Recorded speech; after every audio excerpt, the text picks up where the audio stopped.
Olá, pessoal! Sejam bem-vindos para mais um dia de revisão. E a revisão de hoje é sobre impostos, tema extremamente importante para a nossa primeira fase da OAB. Então, vamos lá! O que nós temos que saber sobre impostos? Vou iniciar aqui com IPTU e ITR.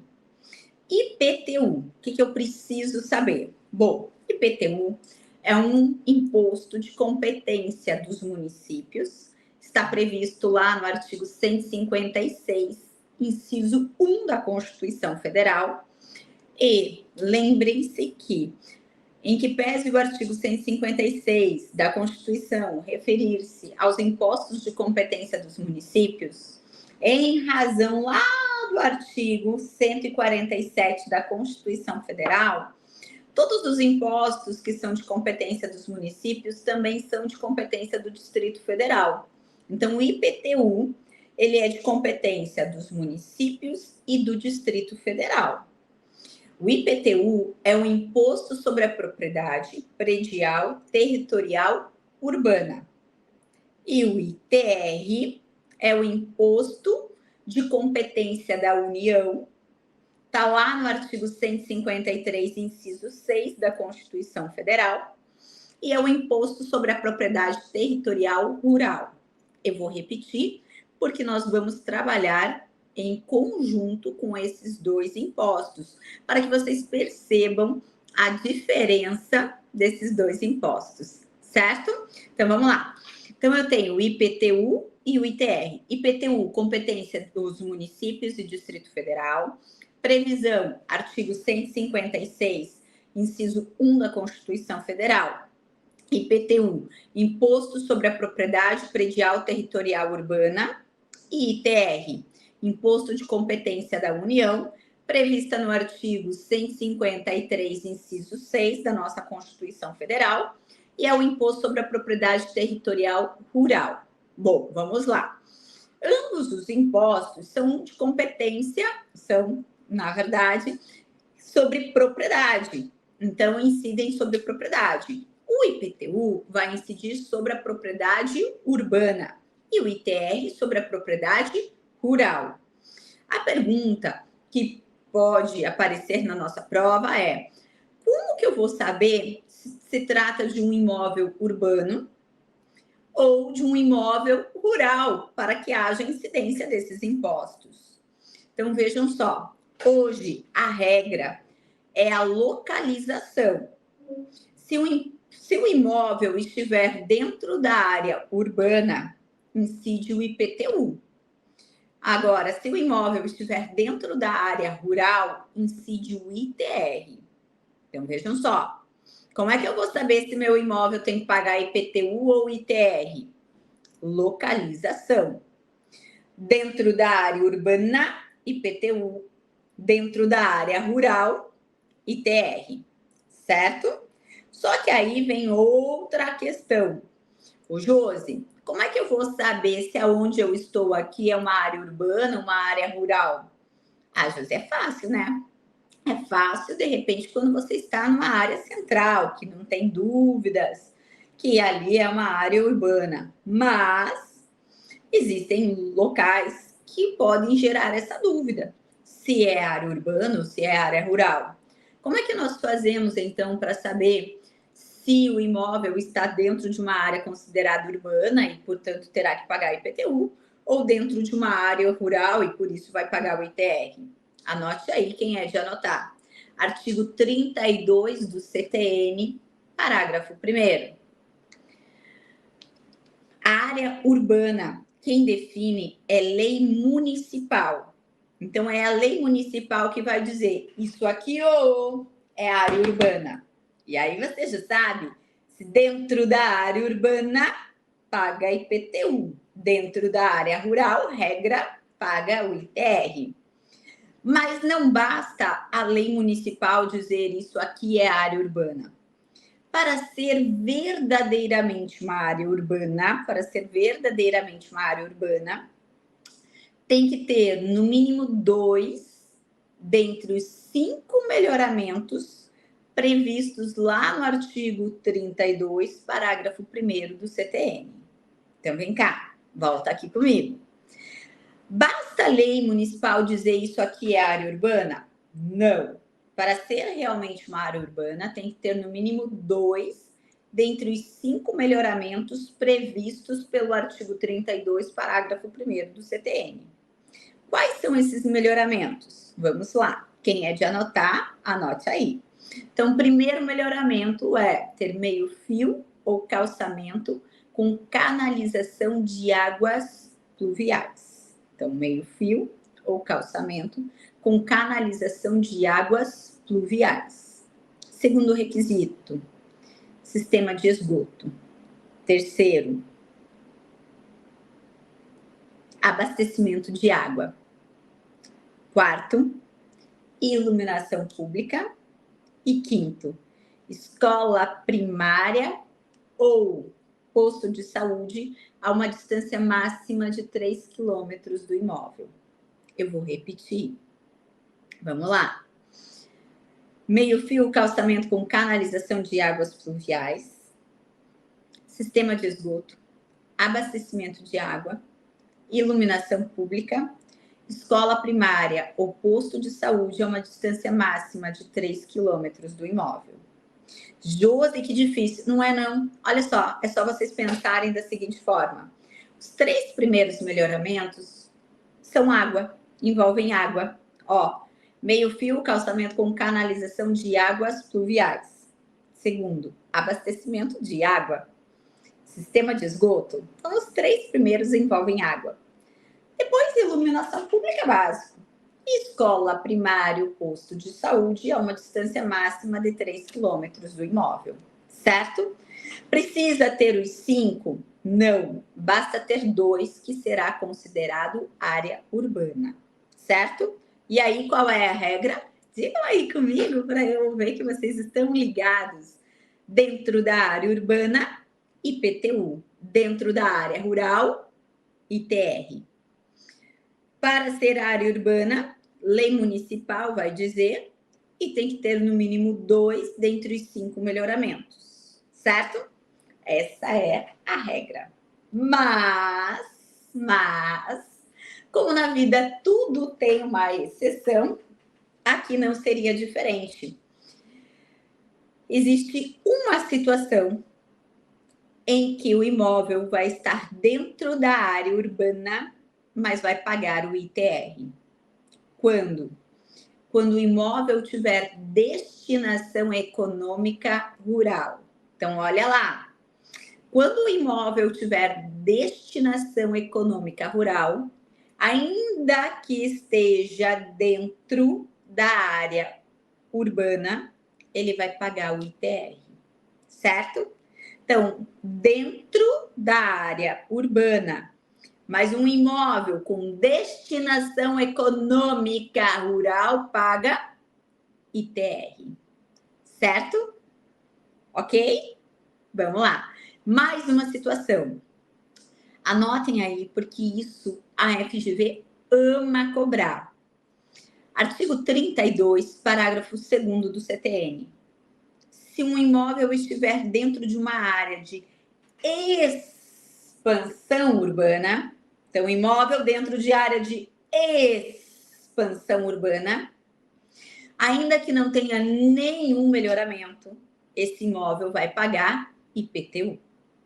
Vamos de novo? Eu juro que é a última vez. Imóvel dentro da área urbana paga IPTU. Dentro da área rural, ITR. O que é área urbana? O que a lei municipal diz que é lei. O que a lei municipal diz que é área urbana. Basta a lei dizer que é área urbana e pronto? Não. Precisa ter no mínimo 2 dentre os 5 melhoramentos. Quais são os melhoramentos? Vai, rapidinho comigo. Meio-fio, calçamento com canalização de águas pluviais. Sistema de esgoto, abastecimento de água, iluminação pública, escola primária, o posto de saúde a uma distância máxima de 3 quilômetros do imóvel. Foi? Muito bem. E se tiver um imóvel dentro da área urbana, mas com destinação econômica rural, paga o ITR. E se tiver um imóvel dentro de uma área de expansão urbana, ainda que não tenha nenhum melhoramento, nenhum melhoramento, vai pagar IPTU, porque a área é uma área de expansão urbana, certo? Pois muito bem. Importante, tanto o IPTU quanto o ITR são tributos que podem ser progressivos. Destaque, destaque! O que é isso, Josi? Então, olha só, olha aqui para mim. Tributo progressivo é aquele que, quando aumenta a base de cálculo, junto aumenta a alíquota. Toda vez que você olhar para um tributo em que a base de cálculo aumentou e junto aumentou a alíquota, nós diremos que trata-se de um tributo progressivo. Existem apenas 4 tributos progressivos. 4 tributos progressivos. Os demais são proporcionais. O que é um tributo proporcional? O tributo proporcional é aquele que aumenta a base de cálculo e a alíquota fica inalterável. Quando a base de cálculo do tributo aumenta e a alíquota fica inalterável, nós dizemos então que o tributo é proporcional. Eu disse para vocês que só existem hoje 4 tributos progressivos. Os demais são proporcionais. Quais são esses progressivos que a nossa prova pode perguntar? Imposto de renda, ITR, IPTU e o ITCMD. ITCMD é o Imposto sobre a Transmissão, Causa Mortes ou Doação de quaisquer bens ou direitos, tá? Então, vem cá. Quais são os impostos progressivos? Imposto de renda, ITR, IPTU e ITCMD, que é o Imposto sobre a Transmissão, Causa Mortes ou Doação de quaisquer bens ou direitos. Foi? E aí? Quem sabe agora tudo de IPTU e de ITR? Bora? Dúvida? Posso passar para os demais impostos? Então, agora vamos falar sobre 2 impostos também, né? Sempre tentando fazer assim esse paralelo para facilitar. Vamos falar agora sobre o ITCMD e o ITBI. ITCMD, Imposto sobre a Transmissão, Causa Mortes ou Doação de quaisquer bens ou direitos. ITBI, Imposto sobre a Transmissão de bens imóveis por título oneroso. O ITCMD, ele está previsto no artigo 155, inciso 1 da Constituição Federal. E o ITBI, ele está previsto no artigo 156, inciso 2 da Constituição Federal. Vamos de novo? O ITCMD está previsto no artigo 155, inciso 1 da Constituição Federal. E o ITBI no artigo 156, inciso 2 da Constituição Federal. O ITCMD, ele é de competência dos estados e Distrito Federal. O ITBI é de competência dos municípios e Distrito Federal. Ambos os impostos são impostos de transmissão. Mas quais são as diferenças entre o ITCMD e o ITBI? O ITCMD, a primeira diferença você já percebeu, é de competência dos estados e Distrito Federal. E o ITBI é de competência dos municípios e Distrito Federal.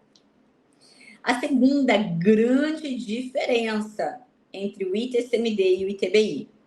O ITCMD, ele incide na transmissão a título gratuito. O ITCMD incide na transmissão a título gratuito. Seja causa mortes ou seja por doação. Josi, não entendi. Quando a pessoa falece, os seus bens são passados para os seus herdeiros, são transmitidos para os seus herdeiros. Nessa transmissão incidirá o ITCMD. E aí não adianta você falar, eu não quero que depois que eu morrer, meus herdeiros fiquem pagando imposto, então eu vou doar tudo em vida para me livrar desse imposto. Não vai se livrar. Olha o nome do imposto. Imposto, transmissão, causa mortes ou doação. Então, quando houver uma transmissão a título gratuito, seja causa mortes ou doação, incidirá o ITCMD. O ITBI só incide na transmissão a título oneroso. Compra e venda, permuta. Então, quando houver a transmissão a título oneroso, eu penso em ITBI. E a terceira grande diferença é que o ITCMD, ele pode incidir sobre quaisquer bens e direitos. Ele pode incidir sobre bens imóveis ou sobre bens móveis. Doação de uma casa, incide ITCMD. Doação de um carro, incide ITCMD. O ITBI vai até pelo nome, ITBI imóvel. O ITBI só incide na transmissão de bem imóvel. Na compra e venda de uma casa, incide ITBI. Certo? Então, essas são as principais diferenças entre o ITCMD e o ITBI. ITCMD, competência dos estados e Distrito Federal. ITBI, municípios e Distrito Federal. ITCMD, incide na transmissão a título gratuito. ITBI, incide na transmissão a título oneroso. ITCMD, pode incidir sobre bens móveis e imóveis. ITBI, só incide sobre bens imóveis. Foi? Agora vamos lá. Vamos para as novidades da reforma tributária. O ITCMD teve muita novidade, muita novidade. Por isso que as chances de aparecer na nossa primeira fase da OAB são grandes. A primeira novidade, que muitos vão falar, mas nem é novidade, mas é. O que acontece? O ITCMD, ele agora tem previsão na Constituição Federal sobre a sua progressividade. Como assim, Josi? O ITCMD antes tinha progressividade, lembra a progressividade? Aumenta a base de cálculo, aumenta a alíquota também? O ITCMD antes tinha progressividade tão somente reconhecida pelo Supremo Tribunal Federal, mas não tinha previsão expressa na Constituição Federal. E agora tem. E agora tem previsão expressa na Constituição Federal, tá? Então, as chances de termos uma questão, realmente, ela acaba aumentando, porque como não deixa de ser uma novidade aí, em razão da reforma tributária, isso é importante, tá? Vani, seja muito bem-vinda, querida, bem-vinda. Outra novidade sobre o ITCMD. Ó, antes, o ITCMD era devido para o estado em que era processado o inventário. Agora não. Agora a reforma mudou. Agora o ITCMD, ele é devido aonde tinha domicílio o de cujos. Onde tinha domicílio a pessoa falecida. Então, eu vou repetir. E aqui até aproveito para fazer a regrinha de quem vai receber o ITCMD. Ó, como eu disse para vocês, o ITCMD é um tributo estadual, não é? Então, a pergunta que geralmente se faz é: qual é o estado competente para receber o ITCMD? E a regra é a seguinte: artigo 155, parágrafo 1º, inciso 1 da Constituição Federal. O estado competente para ficar com o ITCMD quando houver transmissão de bem imóvel, independentemente de qual título ocorreu a transmissão, se causa mortes, doação, não importa. O que importa é transmitiu um bem imóvel, o ITCMD será do estado em que estiver localizado o imóvel. Então, de quem é o ITCMD? Na transmissão de um bem imóvel do estado em que estiver localizado o bem imóvel. Agora, na transmissão de bem móvel, você já tem que perguntar: a que título ocorreu a transmissão? Se a transmissão ocorreu por doação, será no estado em que tiver domicílio o doador. Então, ocorreu aqui, Josi, uma doação. Domicílio que tiver o doador.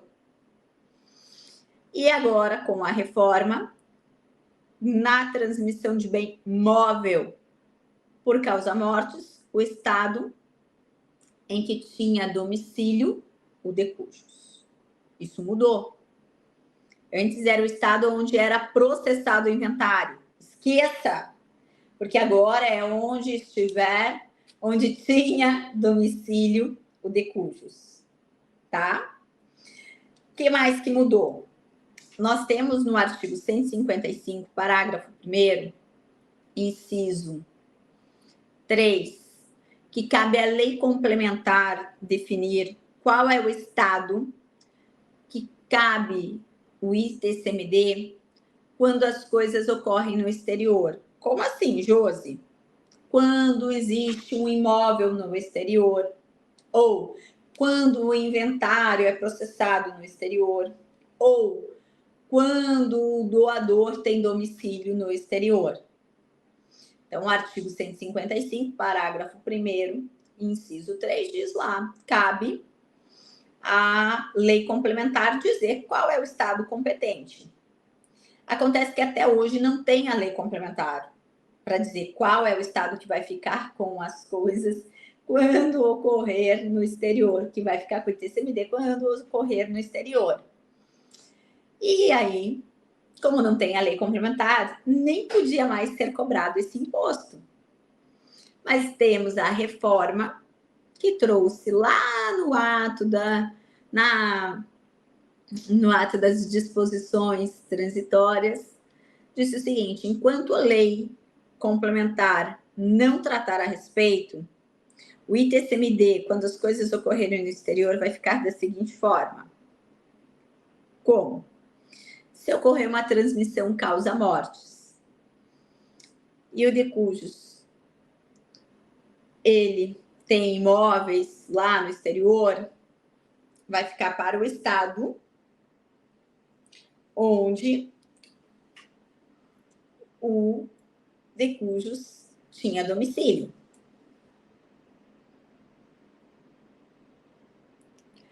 E se o de cujos tinha domicílio no exterior? Aí fica no estado em que estava o bem. E, aliás, desculpe, fica no estado em que o herdeiro tem domicílio. E se o herdeiro também tem domicílio no exterior, aí o estado em que estava o bem. E no caso de doação, também será, no caso, o estado em que tiver domicílio o donatário.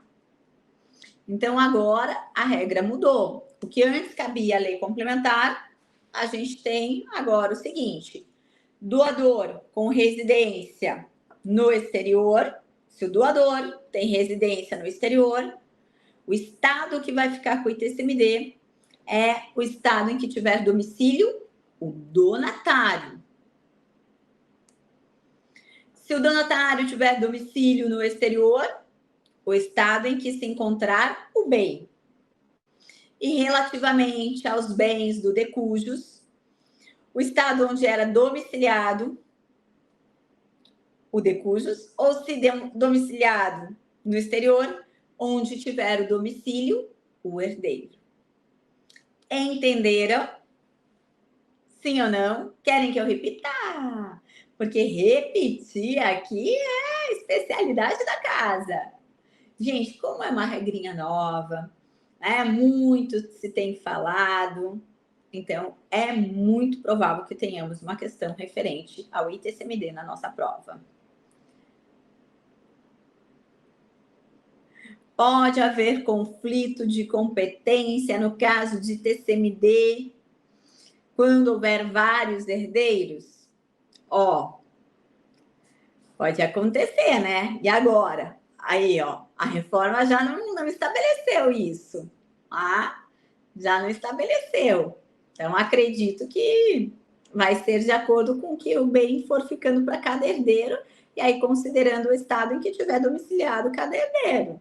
Então, para fins de prova da OAB, você não precisa se preocupar com isso. Posso repetir? Sim. Então, vamos lá. Anote quem é de anotar. Depois também, gente, eu vou mandar esse material, tá? Então, fiquem tranquilos que esse materialzinho vai para vocês. Mas vamos lá. Se o doador tiver domicílio no exterior, doador tem domicílio no exterior. Vai pela lógica. Se o doador tem domicílio no exterior, quem vai ficar com o ITCMD? O estado em que tiver domicílio, o donatário. Mas se o donatário tiver domicílio no exterior também, não tem como o exterior ficar com o ITCMD. Aí é o estado em que tiver localizado o bem. E quanto ao decujus, quando a pessoa morre, o ITCMD será devido para o estado em que tinha domicílio decujus, mas se ele tinha domicílio lá no exterior, aí fica para o estado em que tem domicílio os herdeiros. Certo? Tranquilo?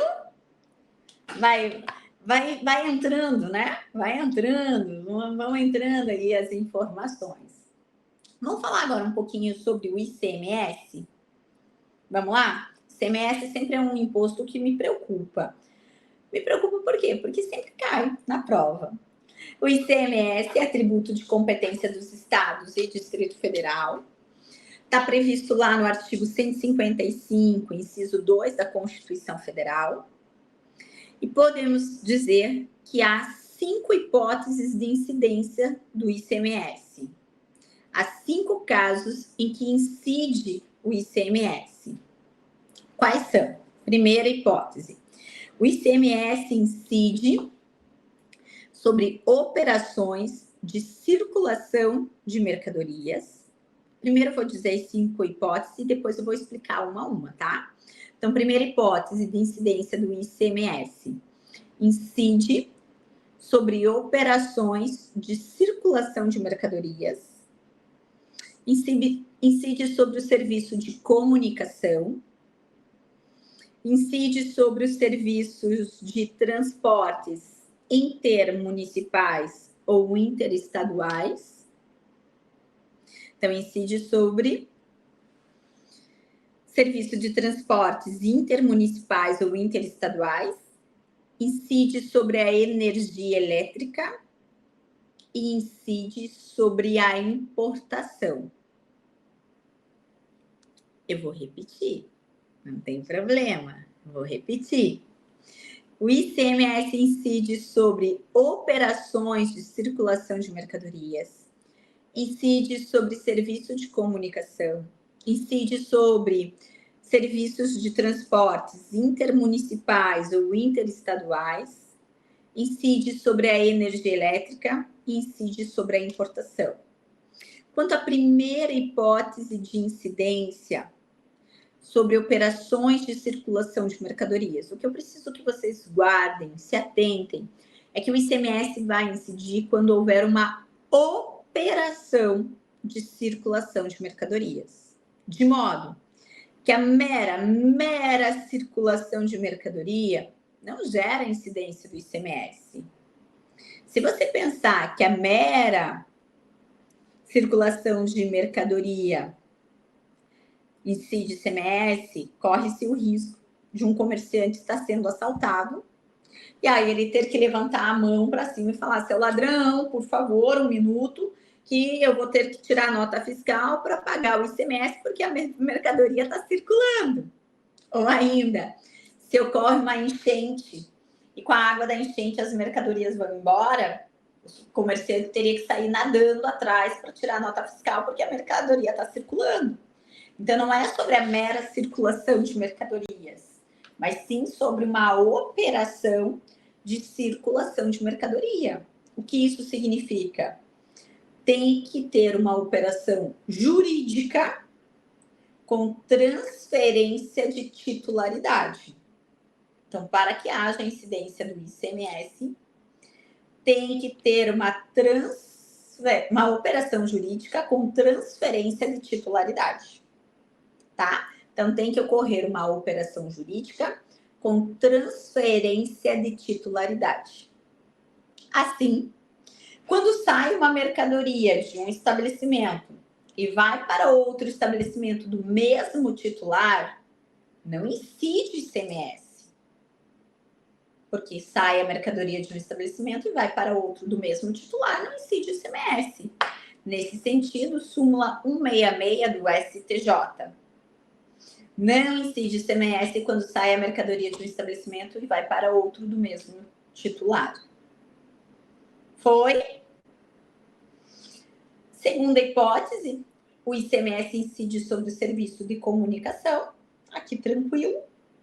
Terceira hipótese, o ICMS incide sobre serviço de transporte intermunicipal ou interestadual. Veja, atenção, quando o serviço de transporte sai de um município, vai para o outro, sai de um estado, vai para o outro, incide ICMS. Agora, se o serviço de transporte ficar em apenas um único município, não incide ICMS. Aí vai incidir ISS, que é o Imposto sobre Serviços, tá? Então, cuidado para não cair na pegadinha. Quando o serviço já caiu umas 2 vezes em primeira fase, tá? Então, olha só. Quando eu tenho aqui um serviço de transporte que sai de um município, vai para o outro, ou sai de um estado e vai para o outro, incide ICMS. Mas quando o serviço de transporte ficar em apenas um único município, incidirá ISS. Certo? Tranquilo aqui? Quarta hipótese. Incide ICMS sobre a energia elétrica. Incide sobre a energia elétrica. Artigo 155, parágrafo 3º da Constituição Federal. Incide o ICMS sobre a energia consumida e não sobre a energia contratada. Súmula 391 do STJ. Vou repetir. Incide ICMS sobre a energia elétrica, mas incide sobre a energia consumida e não sobre a energia contratada. Ok? Súmula 391 do STJ.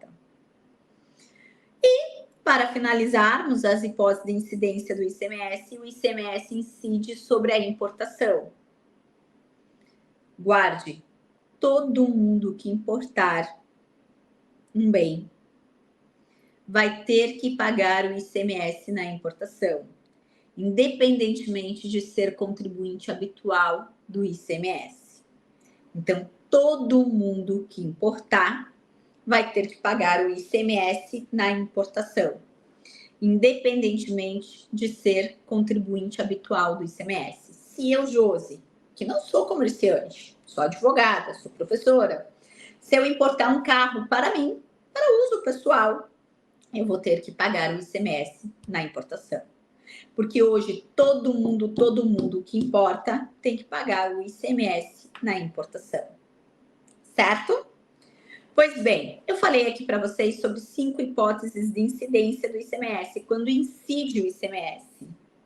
Agora eu vou falar para vocês 4 imunidades específicas do ICMS, quando não incide ICMS. Primeira hipótese que não incide ICMS, artigo 155, parágrafo 2º, inciso 10 da Constituição Federal. Artigo 155, parágrafo 2º, inciso 10. Quando não incide ICMS, primeira hipótese, quando mercadorias e serviços são destinados ao exterior. Então, quando mercadorias e serviços são destinados ao exterior, não incide ICMS. Não incide ICMS sobre o ouro ativo financeiro. Josi, o que é ouro ativo financeiro? É o ouro papel. Sabe quando você escuta na televisão, hoje o ouro foi cotado a tantos reais? Sobre o ouro papel não incide ICMS. Agora, claro, né? Sobre o ouro, anel, pulseira, aí é óbvio que vai incidir o ICMS. Não incide o ICMS sobre combustíveis, petróleo e seus derivados e energia elétrica quando outro estado comprar. Então, não incide ICMS sobre combustíveis, petróleo e seus derivados, energia elétrica quando outro estado comprar. Aí você vai dizer, Josi, você acabou de falar que incide ICMS na energia elétrica, quando nós, normais, compramos, né? Agora, quando outro estado compra, aí não vai incidir. E não incide ICMS sobre serviço de comunicação livre e gratuita. Serviço de comunicação que nós pagamos, TV por assinatura, por exemplo, incide ICMS. Mas serviço de comunicação livre e gratuita não incide ICMS. Certo? Para fecharmos o ICMS, ele respeita aqui dois princípios específicos, que são seletividade e não cumulatividade. Não cumulatividade significa dizer que eu compenso o que eu paguei na cadeia anterior com a cadeia seguinte. Então, se eu já paguei R$10 de ICMS na cadeia anterior, na cadeia seguinte, se eu tiver que pagar R$30 de ICMS, eu compenso e pago só a diferença, R$20. Seletividade é a tributação de acordo com a essencialidade do bem. Quanto mais essencial o bem, menor a tributação. Quanto menos essencial, maior a tributação. Então, o ICMS respeita a seletividade, a tributação de acordo com a essencialidade do bem. Quanto mais essencial o bem, menor a tributação. Quanto menos essencial, maior a tributação. O ICMS, ele pode ser seletivo, tá? Ele pode ser seletivo. Ele não é obrigatoriamente seletivo. Mas a partir do momento que o legislador estabelece a seletividade, aí ele vai ter que respeitar a essencialidade dos bens. A exemplo, eu não posso ter que bebida alcoólica vai ter uma alíquota igual a de energia elétrica na mesma lei, ok? Porque energia elétrica é muito mais essencial que bebida alcoólica.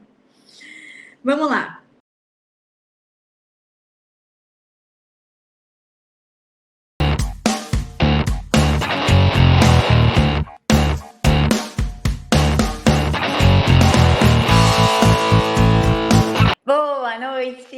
Boa noite, sejam bem-vindos para mais um dia de revisão. E hoje o tema é o que vai cair na sua prova. Tenho certeza que nós hoje vamos acertar aí no mínimo 3 questões. Eu vou iniciar a revisão de hoje com o tema espécies tributárias.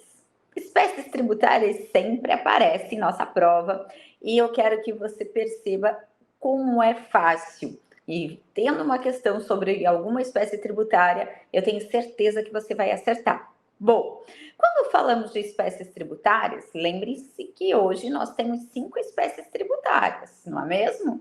Por quê? Quando eu falo tributo, o que vem na sua cabeça? O que é tributo? Imposto, taxa, contribuição de melhoria, contribuições e empréstimo compulsório. Então, nós temos esses 5 tributos, essas 5 espécies tributárias. Então, impostos, taxas, contribuições de melhoria, contribuições e empréstimo compulsório. Ok? Bom, mas o que eu preciso saber sobre cada uma dessas espécies tributárias? Eu sempre falo que para você dominar espécie tributária, você tem que saber 5 informações. E eu garanto que com essas 5 informações, vocês vão acertar qualquer questão sobre espécie tributária. Vamos lá? Então, vamos primeiro falar sobre contribuição de melhoria. Contribuição de melhoria está na moda, a FGV está cobrando bastante. Então, primeira informação sobre contribuição de melhoria: previsão legal. Onde é que eu vou encontrar sobre contribuição de melhoria? Anote aí, quem é de anotar. Artigo 145, inciso 3 da Constituição Federal e artigos 81 e 82 do CTN. Então, artigo 145, inciso 3 da Constituição Federal e artigos 81 e 82 do CTN. Pois bem, segunda informação sobre contribuição de melhoria. A segunda informação é saber quem pode criar uma contribuição de melhoria. E aqui a resposta é todo mundo. Todo mundo quem?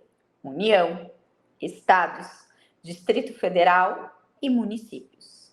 Então, a contribuição de melhoria, ela pode ser criada por qualquer ente federado. Essa foi a segunda informação.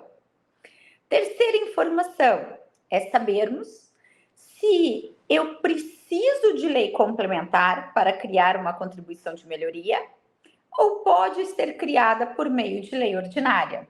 E aí vocês vão se lembrar, quem esteve presente no nosso primeiro dia de aula de revisão, que via de regra os tributos são criados por lei ordinária.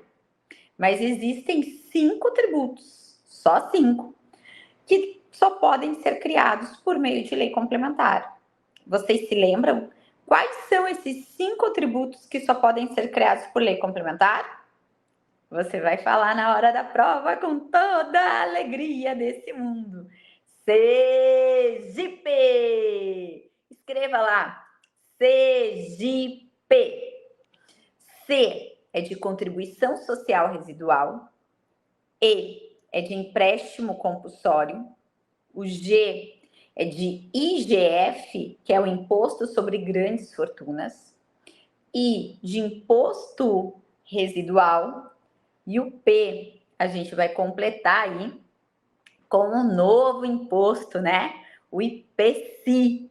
IPCI porque é imposto sobre produção, extração, comercialização e importação de bens e serviços nocivos à saúde ou ao meio ambiente.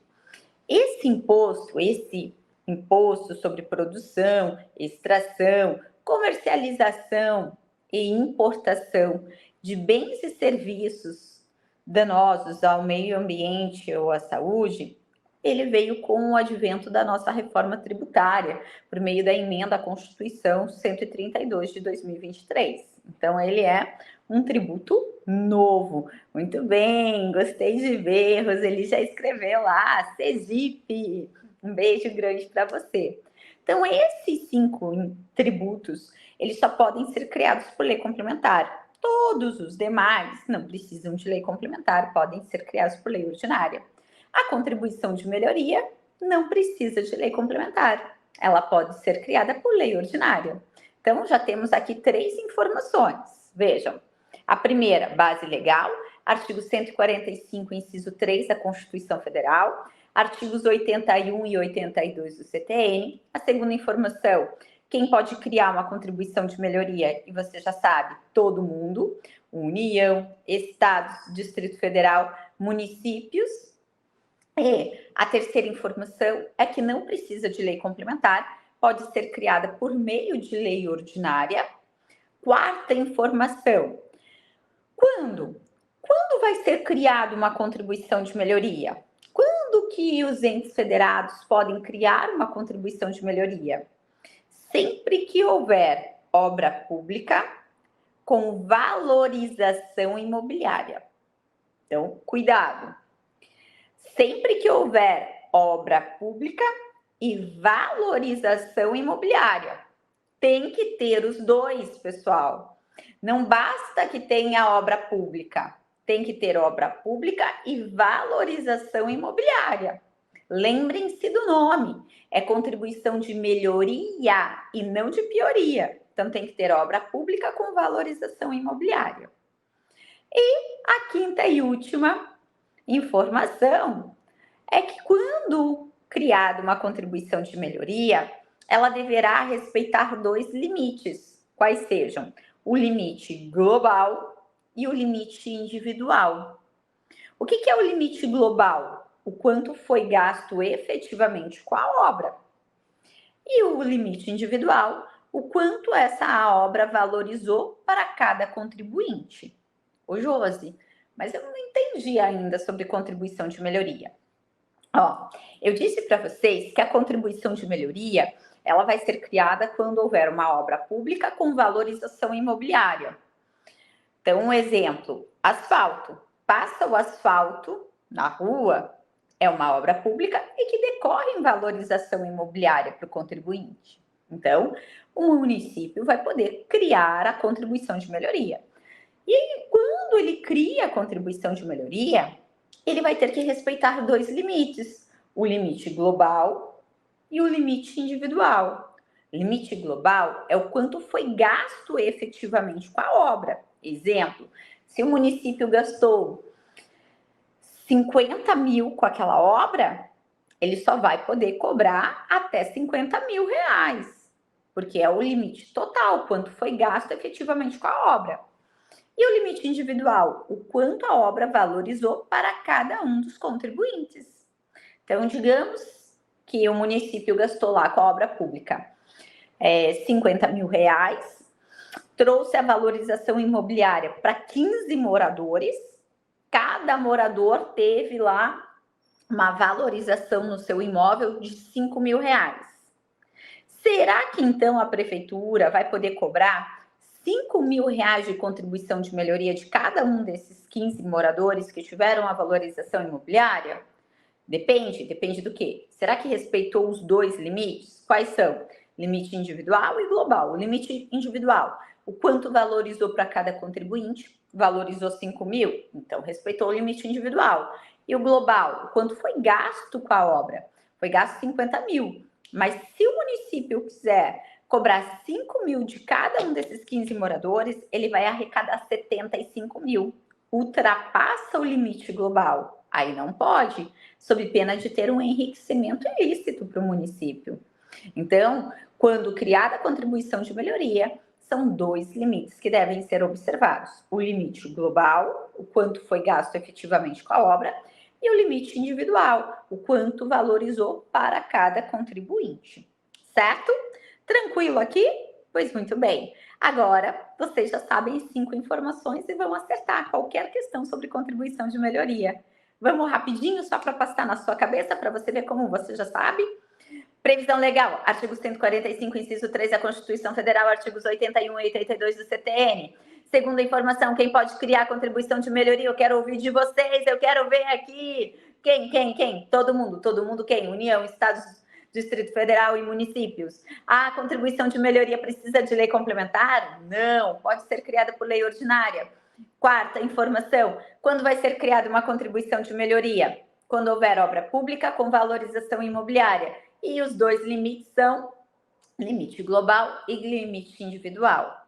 Foi! Sobre contribuição de melhoria, pergunto, pode vir? Vocês vão acertar sobre contribuição de melhoria? Com certeza. Próxima espécie tributária. Vamos falar agora sobre o empréstimo compulsório. Empréstimo compulsório, da noite para o dia, parece que virou assim o queridinho da FGV. Então, tudo quanto é prova tem empréstimo compulsório. Vamos para as 5 informações importantes sobre empréstimo compulsório. Primeira informação, previsão legal.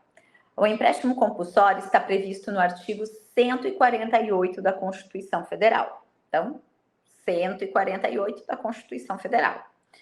Segunda informação.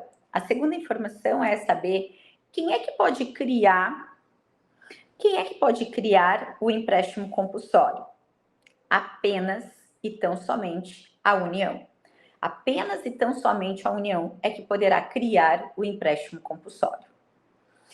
Terceira informação, e essa eu quero ouvir de vocês. O empréstimo compulsório precisa de lei complementar ou pode ser criado por lei ordinária? Só existem 5 tributos que precisam de lei complementar. Quais são?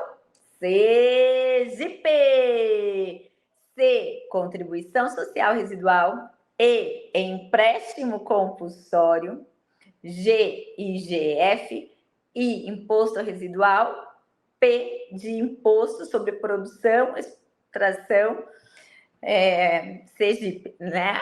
Então, imposto sobre produção, extração, comercialização e importação de bens e serviços danosos ao meio ambiente ou à saúde. Foi?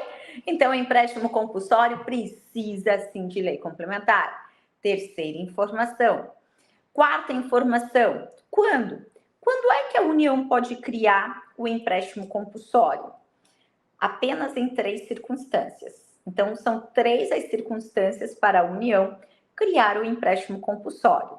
A primeira, em caso de guerra externa ou sua iminência. Então, primeira possibilidade, guerra externa ou sua iminência. Segunda possibilidade, frente a uma calamidade pública. Então, segunda possibilidade, frente a uma calamidade pública. E terceira possibilidade, frente a investimento público de caráter urgente e relevante interesse nacional. Então, investimento público de caráter urgente e relevante interesse nacional. Vamos lá? Quais são as 3 únicas possibilidades para a União criar o empréstimo compulsório? Guerra externa ou sua iminência, calamidade pública, investimento público de caráter urgente e relevante interesse nacional. Foi? E agora a quinta e última informação. Diz respeito aos princípios das anterioridades.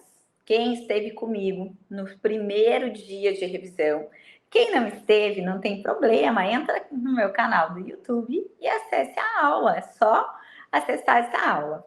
Eu falei sobre os princípios das anterioridades, do exercício e nonagesimal, que estão no artigo 150, inciso 3, alíneas B e C da Constituição Federal. O que nós temos por esses princípios? Nós temos que toda vez que um tributo for criado ou majorado, ele só pode ser cobrado no próximo exercício financeiro e desde que transcorridos mais de 90 dias a contar da data da publicação da lei, que houver instituído o majorado tributo. Então, veja, toda vez que um tributo for criado ou majorado, ele só vai poder ser cobrado quando? Lá no próximo exercício financeiro. Lembrem-se que exercício financeiro coincide com o ano civil. Começa 1º de janeiro e encerra-se no dia 31 de dezembro. Então, toda vez que um tributo for criado ou majorado, ele só vai poder ser cobrado lá no ano que vem. E desde que respeitados mais de 90 dias a contar da data da publicação da lei, que houver instituído o majorado tributo. Bom, essa é a regra, mas existem algumas exceções, e aí nós comentamos no nosso primeiro dia de revisão. Agora, vamos nos lembrar aqui. O empréstimo compulsório, guerra e calamidade pública, eles não precisam respeitar as anterioridades do exercício e nonagesimal. Quando criado o empréstimo compulsório, guerra ou calamidade pública, ele poderá ser cobrado imediatamente. Não precisa esperar o próximo exercício, não precisa esperar 90 dias. A cobrança poderá ser imediatamente. Por quê, Josi? Olha como o direito tributário é lindo, como ele faz sentido. Olha só, gente. Se vai ser criado um empréstimo compulsório guerra, por quê? Porque ou eu estou no meio de uma guerra ou eu estou na iminência de uma guerra. Adianta criar, então, um empréstimo compulsório porque eu estou no meio de uma guerra ou na iminência para esse tributo ser cobrado só no ano que vem? Não. É perigoso acontecer o quê? Acabar a guerra, morrer todo mundo e não ter sido cobrado o tributo. A mesma coisa com a calamidade pública. Se eu criar um empréstimo compulsório calamidade pública e for cobrado só no ano que vem, é perigoso morrer todo mundo. Então, o empréstimo compulsório, guerra e calamidade pública, eles não respeitam as anterioridades. Eles podem ser cobrados imediatamente. Agora, olha a pegadinha. O outro, empréstimo compulsório, investimento público de caráter urgente, relevante e interesse nacional, esse segue a regra, qual seja, vai respeitar tanto a anterioridade do exercício como a anterioridade nonagesimal. Então, cuidado com isso na hora da prova. Porque se o examinador falar o empréstimo compulsório não respeita as anterioridades, falso. Os que não respeitam as anterioridades são só dois, que são empréstimo compulsório guerra e calamidade pública. O outro, que é investimento público, de caráter urgente e relevante interesse nacional, esse respeita as duas anterioridades. Certo? Foi? E aí? Bora rapidinho? As 5 informações sobre empréstimo compulsório, mas eu quero ver vocês comigo. Bora lá!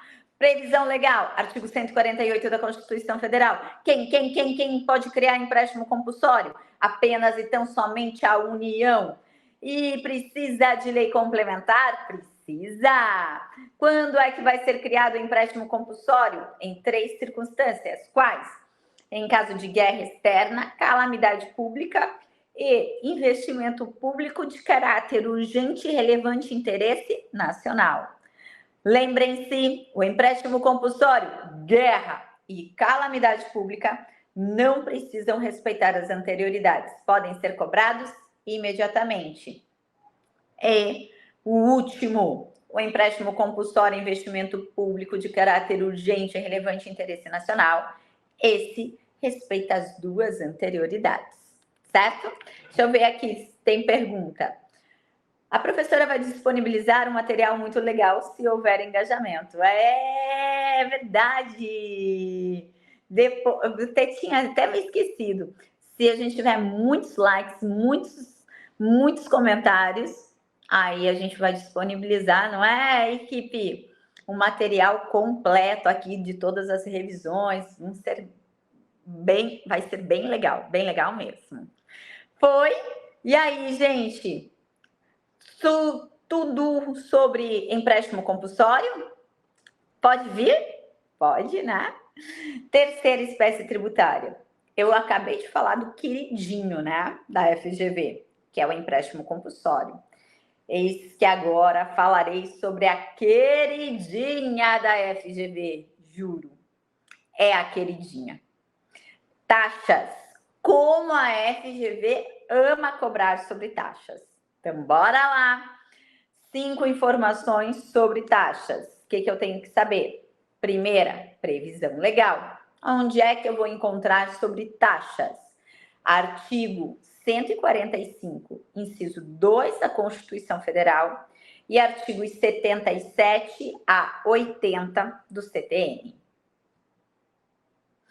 Segunda informação, quem pode criar uma taxa? E a resposta é todo mundo. Todo mundo quem? União, estados, Distrito Federal e municípios. Então, todo mundo pode criar uma taxa.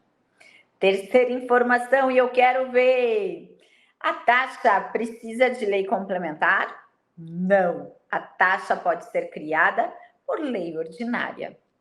Quarta informação. Quando é que vai ser criada uma taxa?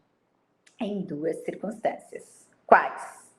Em razão do exercício regular do poder de polícia, já te explico o que é, e pela utilização efetiva ou potencial de um serviço público específico e divisível.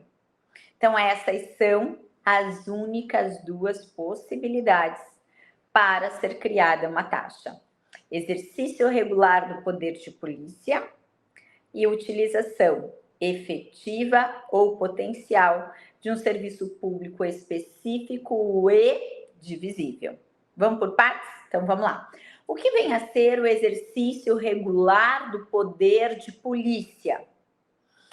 Você vai pensar da seguinte forma: o conceito está lá no artigo 78 do CTN, mas você não precisa decorar o que está lá, não. É só você pensar da seguinte forma: toda vez que você, enquanto contribuinte, precisar de uma autorização da autoridade para exercer um direito seu, você vai ter que pagar a taxa de polícia. Então, toda vez que eu, enquanto contribuinte, para exercer um direito meu, se eu tiver que pedir autorização para a autoridade administrativa, eu terei que pagar a taxa de polícia. Terei que pagar aqui a taxa de polícia. Exemplo: eu tenho direito de abrir uma pizzaria? Claro que tenho. Mas será que eu posso sair na primeira esquina que eu encontrar para abrir essa pizzaria? Não. Por que não, Josi? Porque eu tenho que pedir autorização para a autoridade administrativa. E aí, quando ela vem até mim, ela vai me cobrar uma taxa de alvará, que é a taxa do poder de polícia. É, na verdade, a fiscalização da autoridade administrativa sobre uma atividade do nosso contribuinte. Então, hoje, eu até brinco dizendo que o legislador parece que virou nosso amigo, que ele já até coloca no nome da taxa a fiscalização. Então, a exemplo, nós temos a TCFA, que é a taxa de controle e fiscalização ambiental. Se eu quero utilizar um recurso do meio ambiente, eu posso, mas eu tenho que pedir aqui a autorização do IBAMA. Então, toda vez que eu tenho um direito e eu tenho que pedir autorização, eu vou pagar a taxa de polícia. Uma taxa que está bem na moda é a taxa de funcionamento e localização de estabelecimento comercial. Então, essa taxa ela não caiu ainda na FGV, mas ela está muito na moda. Então, pode cair, pode aparecer, tá? É a taxa de fiscalização quanto ao funcionamento e localização do estabelecimento comercial. E a segunda taxa é a taxa pela utilização efetiva ou potencial de um serviço público específico e divisível. Primeiro vamos falar serviço público, específico e divisível. O que vem a ser um serviço público específico? O serviço público específico é aquele que eu olho para o serviço e eu sei exatamente qual foi o serviço prestado. Divisível é quando eu consigo mensurar o quanto cada contribuinte está se valendo do serviço. Então, é quando eu consigo mensurar o quanto cada contribuinte está se valendo do serviço. Para ser cobrada a taxa, eu tenho que verificar se é um serviço público, específico e divisível. Para que seja cobrada a taxa, tem que ter esses três: serviço público, específico e divisível. Na hora da prova, faça essas perguntas. E se você tiver sim para essas três perguntas, você dirá: sim, é possível cobrar essa taxa. Exemplo, vamos lá. Iluminação pública. É serviço público? Sim. É específico?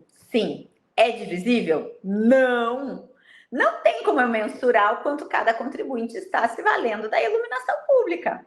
Eu não tenho como falar: João fica 10 minutos embaixo do poste, Maria fica 20, 30, 40. Por ser indivisível, nós temos a súmula vinculante 41 que diz: é inconstitucional cobrar taxa de iluminação pública. Mas aí, já que é inconstitucional cobrar a taxa de iluminação pública, adivinha o que aconteceu?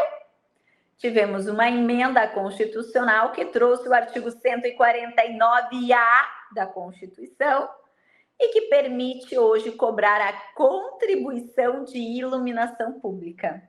Hoje a gente não paga taxa, de iluminação pública, mas a gente paga a contribuição de iluminação pública e tá tudo lindo, tá tudo certo. Agora vamos para um exemplo, né, de taxa de serviço público específico e divisível. É a taxa de coleta de lixo individual. A coleta de lixo individual é um serviço público específico e divisível. E é por isso que pode ser cobrada taxa. Nesse sentido, nós temos a súmula vinculante de número 19, tá? Súmula vinculante 19. Gente, não confunda. Coleta de lixo individual, eu posso cobrar taxa. Agora, limpeza pública, não. Limpeza pública, não. Não posso cobrar taxa, porque é um serviço indivisível. Então, eu não posso cobrar taxa sobre iluminação pública, eu não posso cobrar taxa sobre a limpeza pública, eu não posso cobrar taxa sobre a segurança pública, não posso. Certo? Fechamos aqui? Então, passamos agora para a última informação sobre taxa. Artigo 145, parágrafo 1º da Constituição Federal. Aliás, desculpe, parágrafo 2º da Constituição Federal. As taxas não podem ter base de cálculo idêntica ao dos impostos. As taxas não podem ter base de cálculo idêntica ao dos impostos. Aí vem a súmula vinculante 29 e diz: mas as taxas podem ter na sua base de cálculo um ou mais elementos da base de cálculo dos impostos, desde que não haja identidade entre as bases de cálculo. Então vamos lá novamente, vou repetir sobre taxas, né? Porque eu acho que ficou uma parte sem que vocês me escutassem. Bom, vocês ouviram quando eu disse que são duas possibilidades de serem criadas taxas? Quais sejam? Exercício regular do poder de polícia e pela utilização efetiva ou potencial de um serviço público específico e divisível. Como exemplo, eu falei da taxa de coleta de lixo. Essa é constitucional, súmula vinculante 19. Agora, eu não posso cobrar taxa sobre iluminação pública, sobre limpeza pública, eu não posso cobrar taxa. Eu não posso cobrar taxa sobre segurança pública. Então, vamos agora para... Oh, gente, obrigada, viu?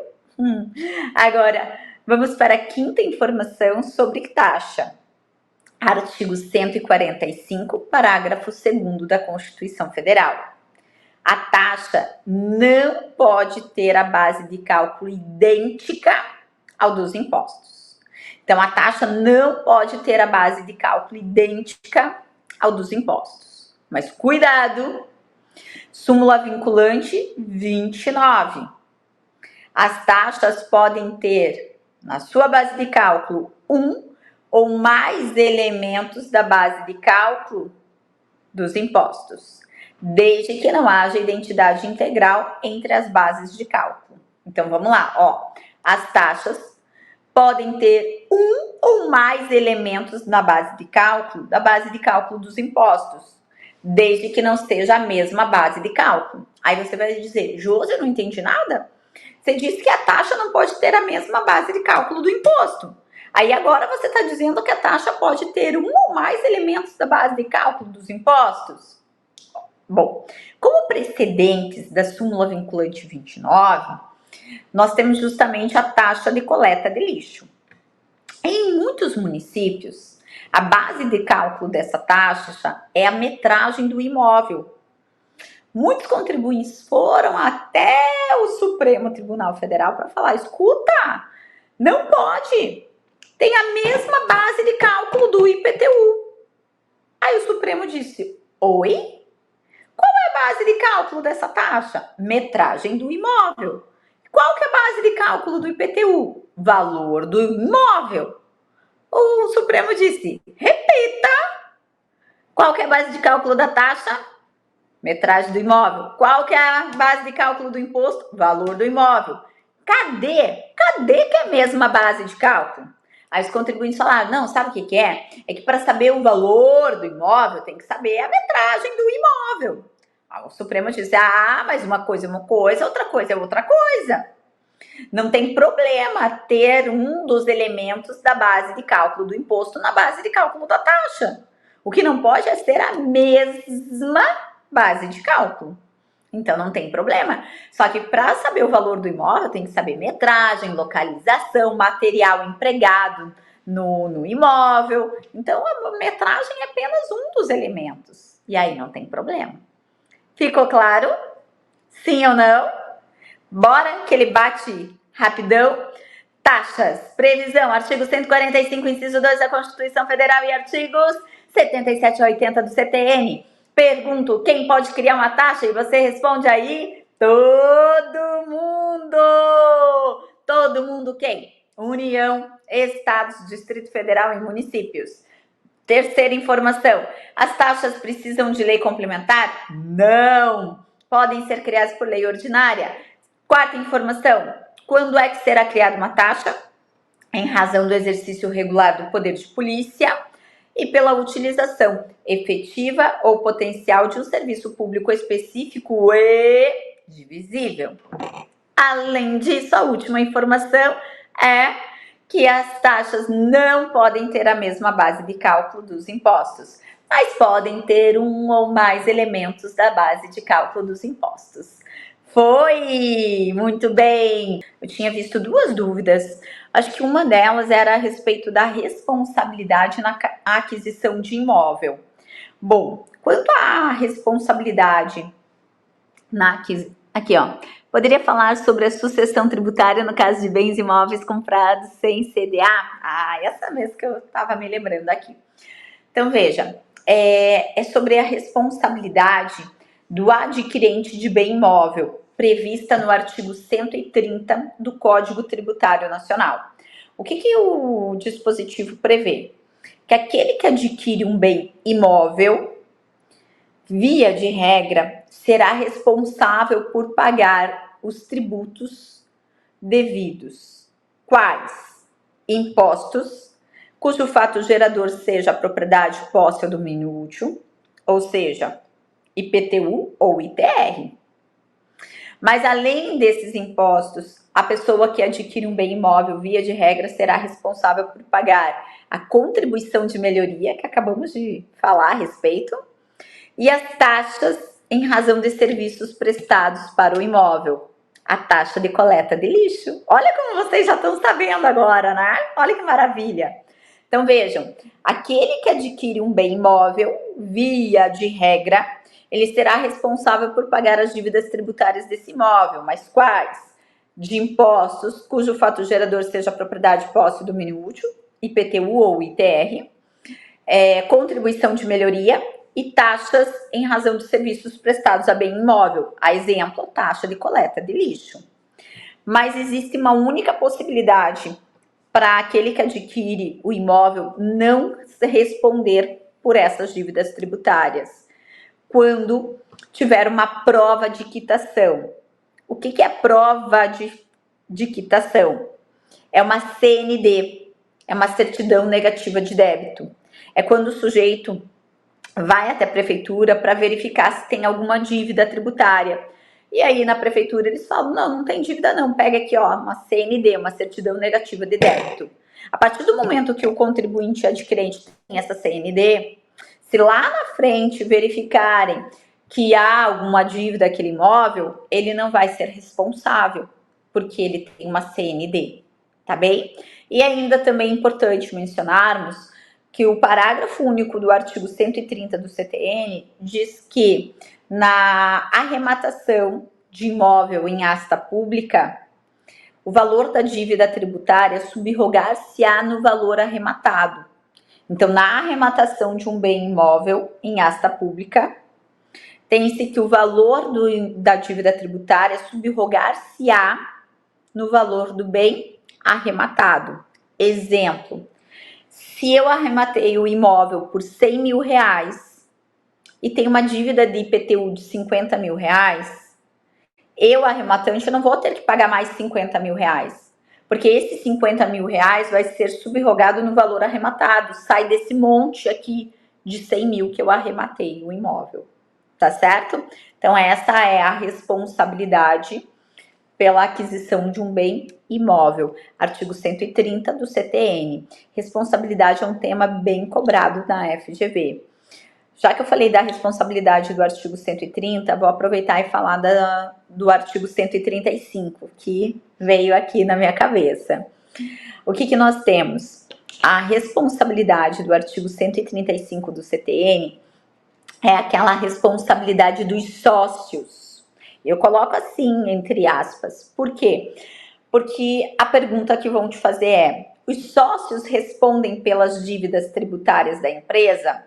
E a tua resposta vai ser a seguinte: responder tão somente o sócio que tem poderes de gerência, de administração, e se ele der causa ao crédito tributário por ter agido com infração à lei, ou infração ao contrato social, estatuto social, ou excesso de poderes.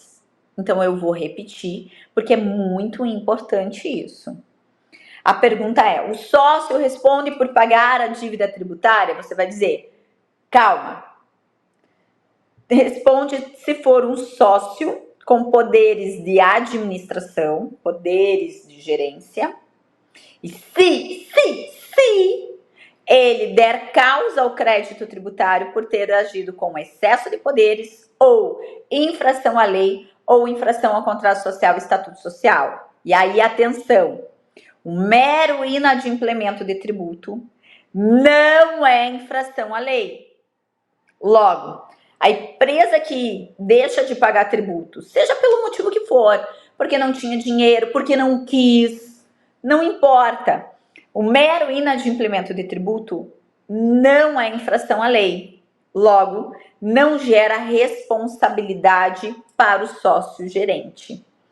Nesse sentido, nós temos a súmula 430 do STJ. O mero inadimplemento de tributo não gera responsabilidade para o sócio gerente. Certo? A pergunta que eu vou te fazer é, para vocês perceberem o quanto o direito tributário ele é um direito muito lógico. Se eu falar para vocês que houve a dissolução irregular de uma sociedade, vocês entendem que isso é infração à lei? Com certeza, dissolução irregular é infração à lei. Então, se houver uma dissolução irregular, vai gerar responsabilidade para o sócio gerente, não é? Pois é, então anotem aí. Súmula 435 do STJ. Quando a pessoa muda seu domicílio fiscal sem comunicar à autoridade competente, presumir-se-á que houve uma dissolução irregular e vai gerar responsabilidade para o sócio gerente. De novo, súmula 435 do STJ.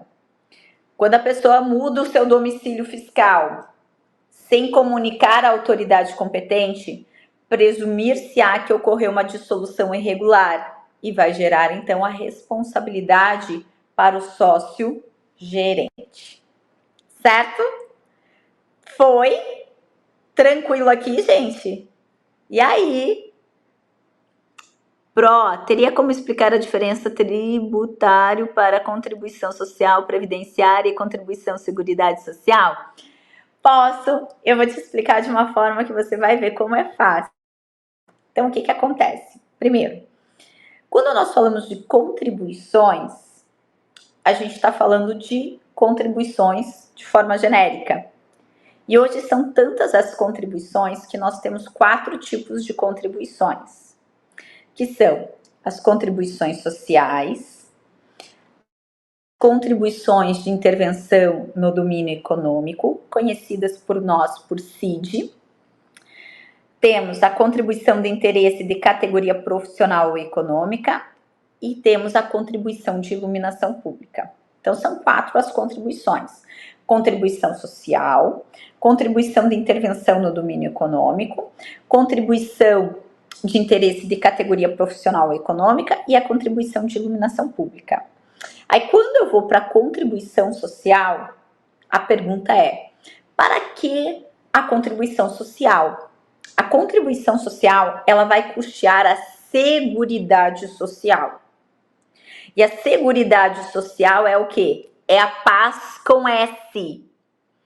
Paz com S. Paz, P de previdência, A de assistência social e S de saúde.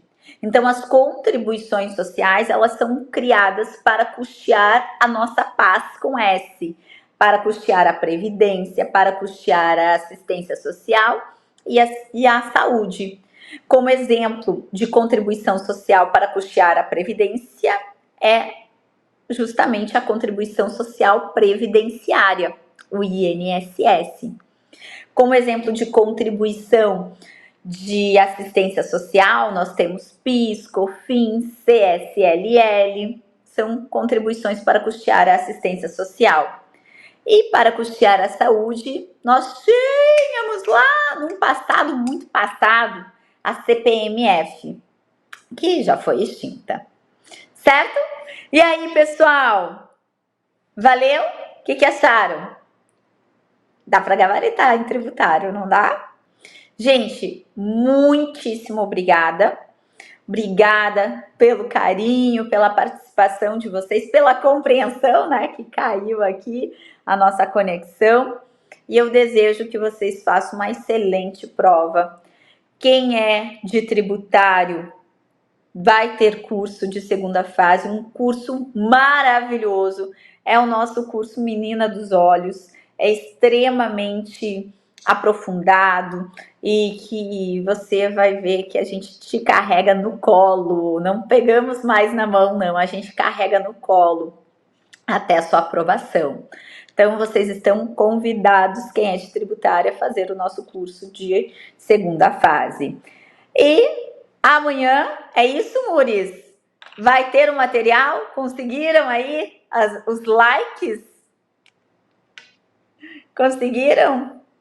Ó, já tem gente falando que quer material. Então, gente, um beijo grande para vocês. E Murilinho vai disponibilizar, Murilinho e Carla vão disponibilizar aí esse material no nosso grupo. Ó, com os 60 likes, né, que tinham que ter. Não sei quantos que a gente conseguiu aí. Então, ó, se colocar 60 likes aí, a gente disponibiliza esse material super aprofundado. Gente, um beijo grande para vocês. Muito obrigada e até domingo, que eu espero vocês aqui no meu canal do YouTube para nós comentarmos sobre as questões de tributário e falarmos sobre o nosso curso de segunda fase, porque domingo é vida nova! Beijo, gente! Até mais!